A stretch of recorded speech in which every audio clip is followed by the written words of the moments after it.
Trent got the raise he'd been chasing for 3 years, $8,000 more a year, landing right when he needed it most. He pictured breathing room, a fatter savings account, maybe even canceling a side hustle. Instead, 6 months later, he checked his account and found less money than he had the day before that raise even hit his pay stub.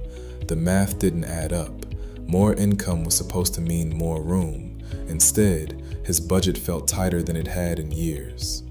Hey, I'm Rod. I built this channel because when I was starting out, nobody made money simple. So let's change that. Roadmap. Today, we're figuring out exactly why this keeps happening to people, and it's not bad luck.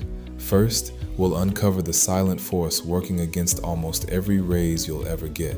Second, we'll walk through 3 specific income levels where budgets tend to blow up, and what's actually driving it at each one.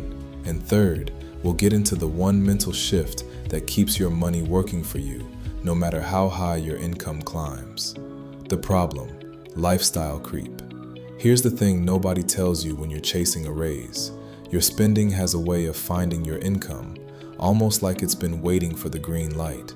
Financial folks call it lifestyle creep, and it's sneaky precisely because it never feels like one big decision. It feels like a dozen small, reasonable ones. You land more money, and suddenly the apartment you tolerated for 2 years feels like something you've outgrown. The car that got you from A to B starts feeling beneath where you're at now. Underneath all of that sits something even quieter: invisible expenses.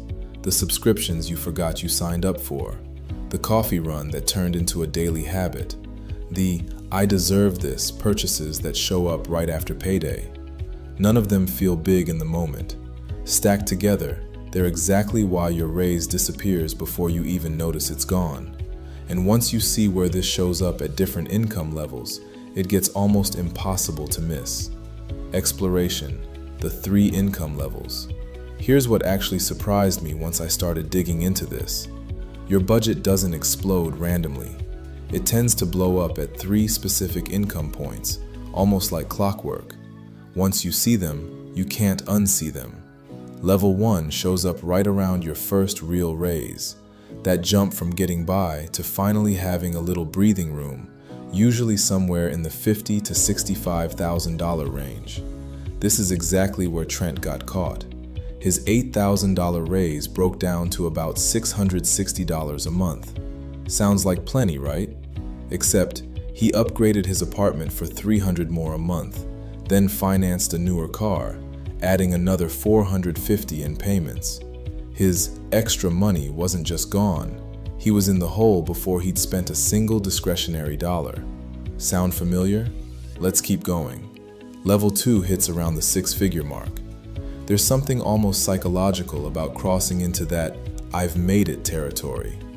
This is where dining out stops being a treat and starts being a lifestyle. $50 here, $100 there, 3 or 4 times a week. It's where subscription services multiply because, hey, you can afford it now.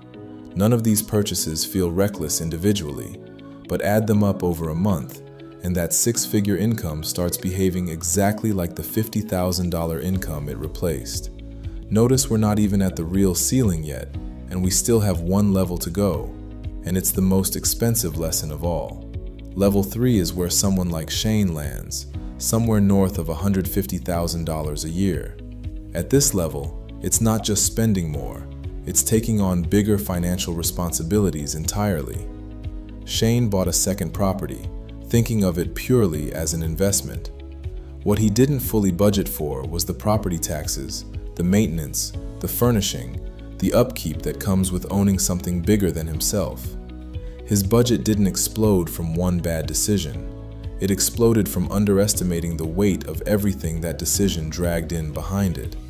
So if it's not really about the number on your paycheck, what is it about? That's where this gets interesting. Here's the real insight, and it's the one thing every income level on that list has in common. None of these people were reckless.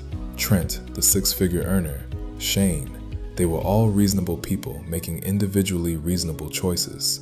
The problem was never the income. It was that none of them anticipated the new pressures that came with it. Financial discipline doesn't get easier as you earn more. It gets harder because the stakes get bigger, the temptations get more sophisticated, and the line between a reasonable upgrade and lifestyle creep gets blurrier. The people who keep their budgets intact through every raise aren't the ones who earn the most. They're the ones who treat every income jump as a decision point instead of a free pass. So if there's one thing to take from this video, it's that more income brings more financial challenges, not fewer. The budget doesn't explode because you're bad with money. It explodes because nobody warned you these pressures were coming. Now you know. Stay proactive, stay aware, and that next raise can actually do what it's supposed to do. If you've ever watched your budget blow up right after a raise hit your account, I want to hear about it. Drop a comment and tell me which income level got you. Was it the apartment upgrade? The car? The second property nobody warned you about? If this helped you see your own spending a little differently, hit subscribe. There's a lot more like this coming. And next time, we're breaking down exactly how big your emergency fund needs to be at each one of these income levels, so a raise never catches you off guard again.